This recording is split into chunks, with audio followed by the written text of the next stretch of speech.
Hello and welcome to the Six Figure Creative Podcast. I'm your host, Brian Hood. If this is your first time ever listening to the show, first of all, hi. Hey, hello, welcome. So glad to have you here. This podcast is for you if you are a freelancer who offers creative services and you want to make more money from your creative skills without selling your soul.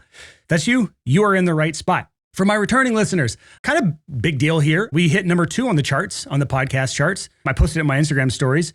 There was one podcast that people have probably heard of because it's huge called 99% Invisible that just passed us barely, just barely passed. They're probably so far ahead of us, but they're number 1. We're number 2. And I thought that was cool. I think these are like weekly charts, so they update weekly. So maybe next week I'm not, but I like being the number 2 podcast. History lesson here. We used to be called the Six Figure Home Studio Podcast way back in the day. We actually almost have more episodes as the Six Figure Creative than we do the Six Figure Home Studio. But the first 150 episodes, the Six Figure Home Studio. And we were by default the number 1 business podcast in the audio industry. And that was cool. But we were also the only business podcast in the audio industry. So now it's a little more competitive in this space. So I'll take number 2 right now. So we are in the middle of January right now. For me personally, fitness is on my mind after just the absolute horror that happened through the holidays as far as eating and health and diet and all that stuff. I tend to make January, the first quarter of the year, like a big health initiative for me. This year's no different. So this year I joined a classes type gym because my workout partner that I've been working out for like 5, 6, 7, 8 years moved. So now it's like just me. And if it's just me, I don't have a forcing function to make me show up at the gym. And I found out that if I don't have my gym partner at the gym, I just don't go. So I joined one of those gym classes, things that have classes. I'm not going to say the one right now because I'm still trying them out. I really love it right now. It's not CrossFit, by the way. I did not go to the dark side. No hate to my CrossFitters out there. But I joined this class-based gym thing. Really awesome. It's like HIIT training with a mixture of cardio, weight training, really focused on like hitting certain heart rate zones and stuff. And then I hired a nutrition coach as well because it's the first time I've ever done this. As of right now, we're 9 days into January for me. It's like 16 days in for you if you're listening the day this came out. But I record these ahead of time. 9 days in for me, down 6 pounds. I'd say most of that is probably just like the impacted food in my body from the holiday eating and then just purging that out over the last 9 days. Good visual for you listeners. We're not going to talk about any more of that today, but I just wanted to share kind of what's going on there. I'll kind of share the fitness journey as it goes on, just because it's top of mind for me right now. Public service announcement for all freelancers right now. This is a big deal. If you've tuned out because you're like, Brian's talking about fitness, I'm not into that. I've tuned out, but tune back in now because this is for all freelancers. This is mid-January right now. This is tax time. This is not what this episode's about. So breathe a sigh of relief for everyone, but there's a few things you need to know this time of year. The first is quarterly estimated payments were due yesterday. If you didn't already do this, you can still sit it in. It'll be like a tiny little penalty for not doing it. But if you pay your quarterly estimated payments, so you don't have like a big chunk that you owe in April, then yesterday that was due. So make sure you filed and send that off and pay that, whatever. Next is 1099s are due at the end of the month. So if you have subcontractors under you, especially my agency listeners, you need to get all the 1099s out to them before the end of the month. That's the deadline for sending out 1099s. And side note, if you are paying someone via credit card or through some platform like Stripe or PayPal, talk to your CPA, but I'm pretty sure you don't have to send a 1099. Those platforms actually calculate and send their own version of that. I forget what it's called, but essentially the tax reporting is done on their end. You don't have to worry about it as the business. And if this is all going over your head, just ask your CPA. At the end of the day, anyone ever asks tax questions to me, I just say, go talk to your CPA. Speaking of that, this is a good time of year to just wrap up your books. So if you have a bookkeeping app like QuickBooks or Xero, I use Xero, Xero, get those all tidied up and send out your P&Ls and all that stuff that they need send out to your CPA. So that's my little public service announcement for this episode. I think this is the first one I've ever done, but maybe I'll start doing more of these. Now let's talk about what we're actually discussing in this episode. As you probably saw by the title, this episode, we're going to discuss what if every single client that hired you referred at least one more client to you, at least, meaning that on average, 1.1 or 1.2 clients per client that you gained. That would mean that you would actually have a viral business. And this is like the Holy Grail of freelancing. That means you can literally never have to market again because every client that you get turns into at least one client. You get a few clients and then those clients refer more clients to you and those clients refer more clients to you. And then especially if clients are coming back to you for repeat work, then past a certain point, you never have to market again. Like that's the place I think every freelancer on earth would want to be, where they don't have to worry about marketing. They can just do the thing they love to do. Most freelancers are not there. There's this balance we have to do as freelancers between kind of the 5 big areas of business. And I'm going to talk through those really quick. And then we'll talk about the thing that I think affects this thing the most. Call it the viral coefficient, call it getting a ton of referrals, whatever you want to say. Getting one referral from every single client is something to strive for. I don't know if it's realistic, but it's something to absolutely strive for. But there are 5 big areas of your business. There's the lead generation side of things. How do you generate leads? There's the lead nurture side of things. Like what do you do to stay top of mind, build trust, credibility over a long period of time so that when they're ready to hire, they're hiring you. The third part is sales, like of the opportunities you get and quotes or inquiries that you get, how many of those do you actually close as clients? The fourth part is fulfillment. So when you get a project, how well do you actually fulfill on what they hired you to do? And the fifth part is pricing. Like, what are you charging? There's more that goes into each of these, but that's kind of like the 5 big areas that you have to balance as an entrepreneur. And people make the mistake of falling into like 1 or 2 camps. The first camp is the people that just go for the sexy fun stuff where it's like, oh, I just love lead generation. I'm a marketer, right? Like this stuff's fun. That's not a lot of you, but some of you fall into tweaking with pricing, setting up all these systems and software and apps and automations. Like we all have these things we're drawn towards, or it could just be that we're really drawn towards. To us, the sexy fun stuff is being the creative, which kind of falls into the second area that's a mistake, is focusing just on the stuff that you're passionate about. So those are kind of the 2 big areas that people gravitate towards, is like, I'm passionate about this, or this is fun and sexy. But then we neglect 1 or more of those 5 areas, and that can really hurt our business. An example is if you have no leads, it's hard to get clients. If you have clients, but you're charging very little, it's hard to actually make money. So you can start to see how these things are all things that we need to pay attention to, right? This episode is actually the beginning of a series I'm starting that focuses on the most important of all 5 of those, and that is fulfillment. I don't talk about this often on this show, or I haven't in a while. We have on past episodes, but this is honestly the most important thing, because if people are hiring you for something, the fulfillment is actually where you deliver on what you're hired to do. And you can see how if they're unhappy with what you delivered on, they're probably not going to refer people to you. So you can see how this really affects referrals overall. Fulfillment is a complex subject. This is going to be a very long series, but this is more than just your creative skills. A lot of people, when you think through those 5 things that I just threw at you, lead gen, lead nurture, sales, fulfillment, and pricing, you think of fulfillment as just like the thing I'm good at. I'm good at music production. I'm good at design. I'm good at videography. That is a huge part of it, obviously. But there are a bunch of other things that you can still mess up that will lead to unhappy clients. And that's what this series is going to be all about. Because we all know that if we're going to get referrals from our clients, then our clients have to be happy. But if we have unhappy clients for any reason, doesn't matter what the reason is, if for any reason we have unhappy clients, it leads to 3 problems. The first is you won't retain them.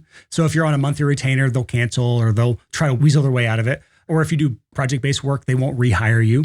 Number 2 is they won't refer you to others. If they're not happy, they're not going to refer you. And then number 3 is they might even become a detractor. That means that they're actively out there trying to persuade people not to hire you, to go somewhere else. That's the worst of the worst. One bad detractor can undo the work of so many good, happy clients that are out there. So we want to make sure that we have a fulfillment process that's set up to make our clients happy. At the end of the day, definitely not unhappy and absolutely not a detractor. So now answering this question, how do we get 1 referral from every new client? This is one of those simple, not easy things. It's not easy at all. It's very difficult, but it's pretty simple. Give them an incredible experience that surpasses their expectations. Help them actually get what they wanted from you. So whatever end result that they came to you for, that you delivered on that.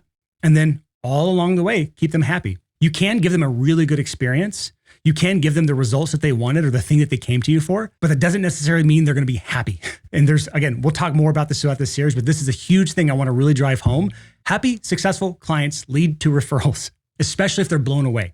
So the bottom line for this entire series is that your fulfillment process should be intentionally, that's the word, intentionally crafted to do this. So the bottom line for this entire series, and the thing that I want you to be thinking about as we move forward through the rest of this month, is how can you craft an intentional fulfillment process, exceeds your clients' expectations, and really keeps them happy so that your project goes smoother, so that deadlines are actually hit, so that you're kept sane throughout the entire process as well. Because if you're not at your best, you're not going to do your best work, so that you get the thing that you really want from all this, which is to earn more money without selling your soul, getting referrals, getting repeat clients, getting a packed calendar of clients so that you can eventually raise your rates because you're in such high demand. It takes a lot to get there, but at the foundation of it, you've got to have a great fulfillment process that will forgive a lot of other things. For example, if you are not so great at lead generation, you're not so great at sales, your pricing's meh.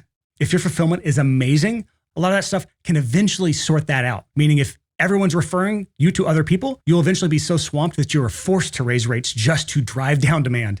So again, if you have a great fulfillment process, that's the beginning of this. So this might be a really long series because there's so much to cover in this. And as I was mapping this series out, thinking about all the things I wanted to share with you guys and girls, here's some of the stuff that's going to be in this series. We got client onboarding. This is a big part of this. So this is like the first thing you do with a client when they actually pay money to you and you're officially starting the project off. That's the onboarding phase. There are 5 big things you do within that. I'm going to talk about all of those things. And the whole point of this is making sure you start the relationship off on the right foot. I mentioned at the beginning of this episode, I hired a nutrition coach and I joined a fitness studio or gym. Both of them had very different onboarding processes. It was actually fascinating. The fitness studio, very good fitness onboarding process. Very clear expectations set. I walked into the gym. They literally had my name on like a letterboard. Welcome, Brian. Like blew me away. On the other side, the nutrition coach is actually part of a larger company. They have a really good reputation, referred by other people, multiple people. I'd heard the name around. I'm not going to share the name right now because it's still early in the relationship. But their onboarding process was actually pretty mid. It was like all through email. The like kickoff call we did was like a bunch of calendar tag. They followed barely, if any, of the things that I talk about in the 5 onboarding steps that I'm going to share probably next episode. But this is a really important part about making sure you set things off on the right foot, because I have a lot more forgiveness for the fitness studio with a great onboarding process. And it started strong. It's continued to be strong. I've loved it. And then the nutrition coach is a newer relationship. I'm still not sure how I feel about it. I'm going to continue on with it, but there's more of a trepidation with it. So we got to make sure we nail that part. Again, we'll share more about this in future and probably the next episode of this series. The next part of a really good fulfillment process that we're going to cover in this series, again, the goal is to get more than one referral from every client that we get, is communication. This is the thing I think freelancers probably worst at of all these things, is actually communicating with their clients. Many times you know things and you think your client knows those things, but they don't know those things. Miscommunications are some of the biggest things that can ruin relationships. That's not just with clients, that's with friends, that's with family, that's with spouses and partners. Miscommunication is a huge problem for pretty much all people, or it can be a huge problem for all people. We're going to talk about how that looks for a freelance relationship with our clients. Essentially, how, when, and how often you'll be communicating with them. And then a few other tips that I have for just best practices around communicating. We're going to talk about boundaries. So making sure your clients don't overstep your boundaries and you don't overstep their boundaries, either on accident or on purpose. Again, I talked earlier about if you're not in your best headspace, you're not going to put out your best work. So boundaries are a really good thing to have when it comes to staying in a good headspace.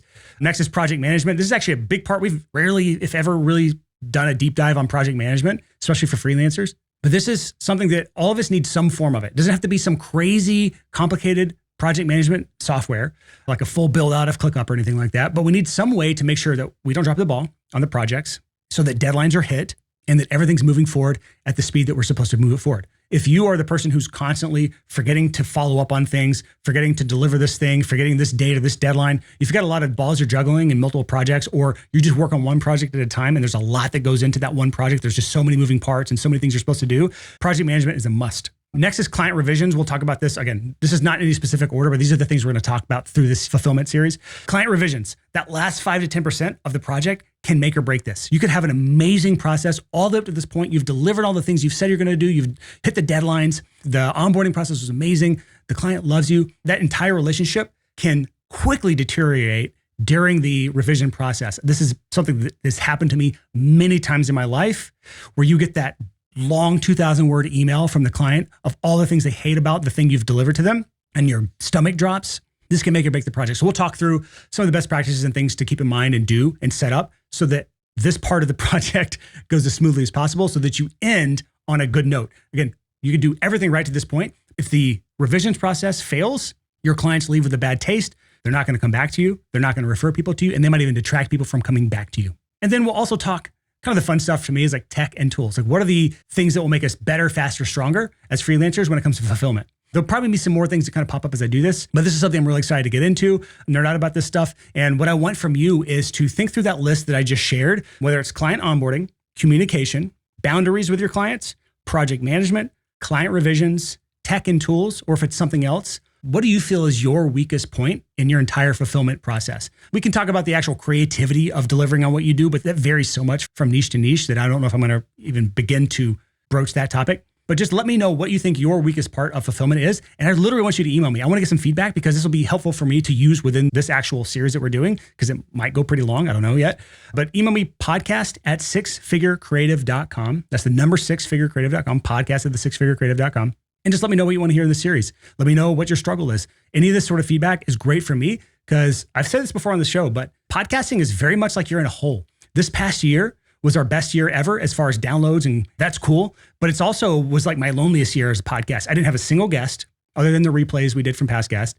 I don't have a co-host at this point. And those are two things I want to change moving forward. I feel like this podcast is stagnated a bit, how I'm showing up, what I'm enjoying out of this, because it feels like I'm in a hole sometimes. I don't get a lot of feedback unless I ask for it specifically. So this is me begging. I'm on my knees begging. Email me, podcast@sixfigurecreative. Give me your feedback on what you want to see in this series. And then, yeah, looked out 2024. My goal is to shake things up in this podcast a little bit just to keep it fresh. So that's it for this episode. We'll come back to you next week with the first in this series. And I can't wait. Thank you so much for listening to the Six Figure Creative Podcast.